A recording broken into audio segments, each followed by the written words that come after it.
Welcome to Astronomy Daily, your trusted source for the latest news in astronomy and space exploration. I'm Anna, your host for this episode. Today, we have an exciting lineup of topics for you. We'll start with South Korea's ambitious plans to land on Mars by 2045 and the launch of their first space agency, KASA. Then, we'll delve into India's latest achievement in space technology as Agnikul Cosmos successfully launches the country's second privately built rocket. But that's not all. We'll also bring you some significant updates from the Japanese space agency, JAXA, concerning their Akatsuki Venus probe, as well as a groundbreaking mission by China's Chang'e 6 to the far side of the moon. And to cap it all off, we'll explore a recent discovery by the James Webb Space Telescope that has identified the most distant known galaxy, along with news about Boeing's Starliner capsule gearing up for its first ever astronaut mission. So, sit back and stay tuned as we dive into these fascinating stories from the cosmos. The Astronomy Daily Podcast. South Korea has announced ambitious plans to land on Mars by 2045. This monumental task will be led by the newly launched Korea Aerospace Administration, or KASA. President Yoon Suk-yeol, at the agency's unveiling, outlined a bold vision for South Korea's space economy. With an investment of 100 trillion won, or approximately $72.6 billion, set aside, the country is laying the groundwork to become one of the top 5 space powers globally. KASA is not just about reaching for the stars, it's about fostering a robust aerospace industry. The agency aims to streamline policies and consolidate the various space exploration efforts, bringing a unified approach under its umbrella. This integrated strategy includes dozens of R&D projects and significant financial backing for innovation. South Korea's space ambitions do not stop at Mars. The nation plans to launch its first lunar lander by 2032, and at least 3 more space missions are projected by 2027, including the launch of military satellites. The recent success of the Nuri rocket, which made South Korea the 7th country to achieve an indigenous space launch vehicle and satellite development, further underscores their capabilities and determination. In a broader context, South Korea's initiatives are a part of an expanding Asian space presence. Nations in the region, including China, Japan, and India, have also embarked on significant space exploration projects, underscoring Asia's growing role in the global space race. India's space startup, Agnikul Cosmos, has reached a major milestone with the successful launch of its Agniban rocket.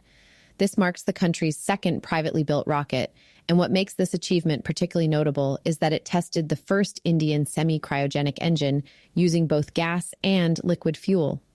This technology showcases a significant advancement in India's capabilities in private space exploration. The journey to this launch was not without its challenges.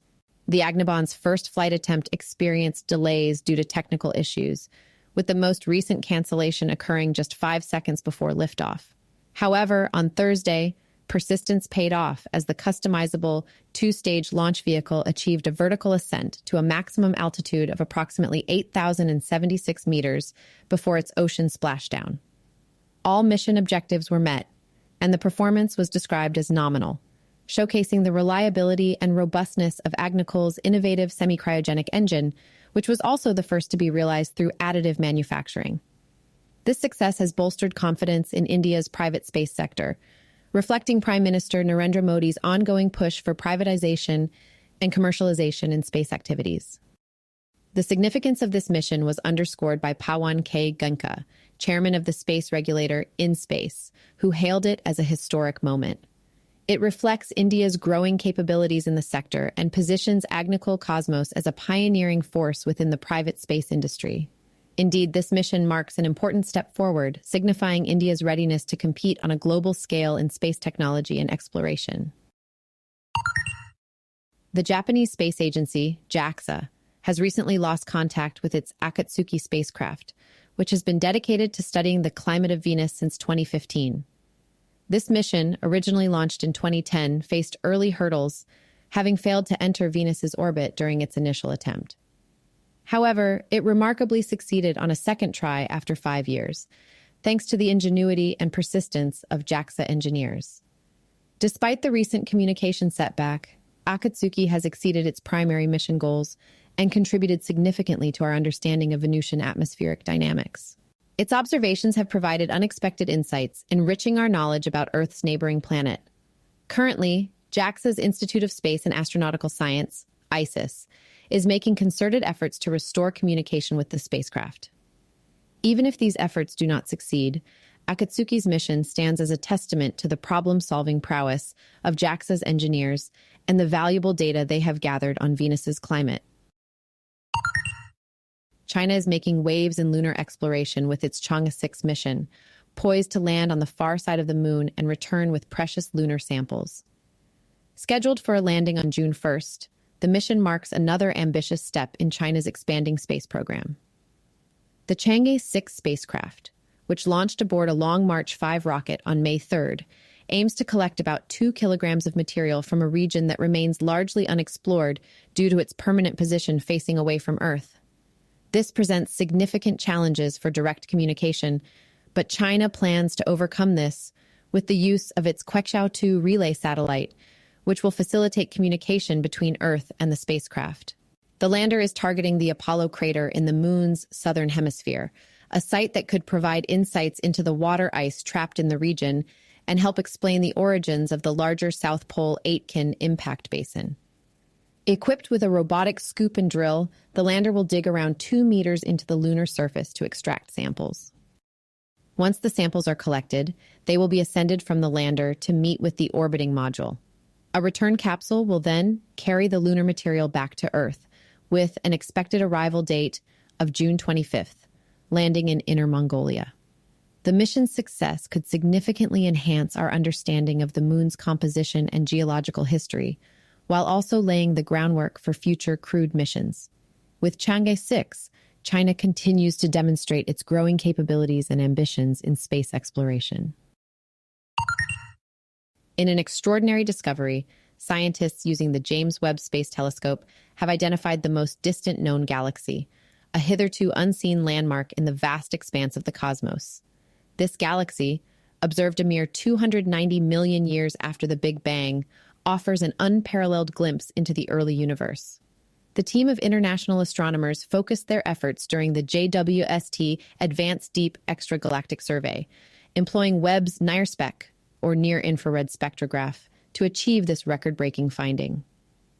Situated at a redshift of approximately 14, the galaxy, named JADES GSZ 14-0, signals a period less than 300 million years post-creation of the universe. This time frame, referred to by astronomers as cosmic dawn, marks the era where the universe's first galaxies were formed. By studying these nascent galaxies, scientists hope to unlock the mysteries of how gas, stars, and black holes interacted and evolved at the birth of the universe. Webb's NIRCam, or near-infrared camera, played a crucial role by capturing intricate images of these ancient cosmic structures, guiding researchers to pinpoint which galaxies merited further scrutiny with spectroscopic analysis. This monumental discovery not only sets a new benchmark, but deepens our understanding of the universe's infancy and the complex processes that shape the cosmos as we know it today. Boeing's Starliner capsule is finally ready for its first crewed mission, marking a significant milestone after a series of technical delays. Alongside its rocket counterpart, the United Launch Alliance Atlas V, Starliner rolled out to the launch pad at Florida's Cape Canaveral Space Force Station on May 30th. The imminent launch, scheduled for June 1st at 12:25 p.m. EDT, will kick off the crew flight test, Starliner's first mission carrying astronauts. This mission, named CFT, will send NASA astronauts Butch Wilmore and Suni Williams to the International Space Station for approximately 7 days. Once this test flight is successfully completed, Starliner will be certified for regular 6-month crewed missions to and from the ISS, much like its competitor, SpaceX's Crew Dragon. The journey to this point has been fraught with challenges. Earlier launch attempts were aborted due to technical issues, including a misbehaving valve in the Centaur upper stage and a helium leak detected in Starliner's service module. However, after addressing these issues, a flight readiness review cleared the mission for its scheduled launch date. Boeing's mission represents an important step for NASA's Commercial Crew Program, offering an alternative platform for transporting astronauts to and from the ISS. If successful, it will underscore Boeing's capability to meet NASA's stringent requirements for human spaceflight and establish Starliner as a viable option for crewed missions, complementing the achievements of SpaceX. That's it for today's episode of Astronomy Daily. Remember to visit our website at astronomydaily.io for more articles and updates.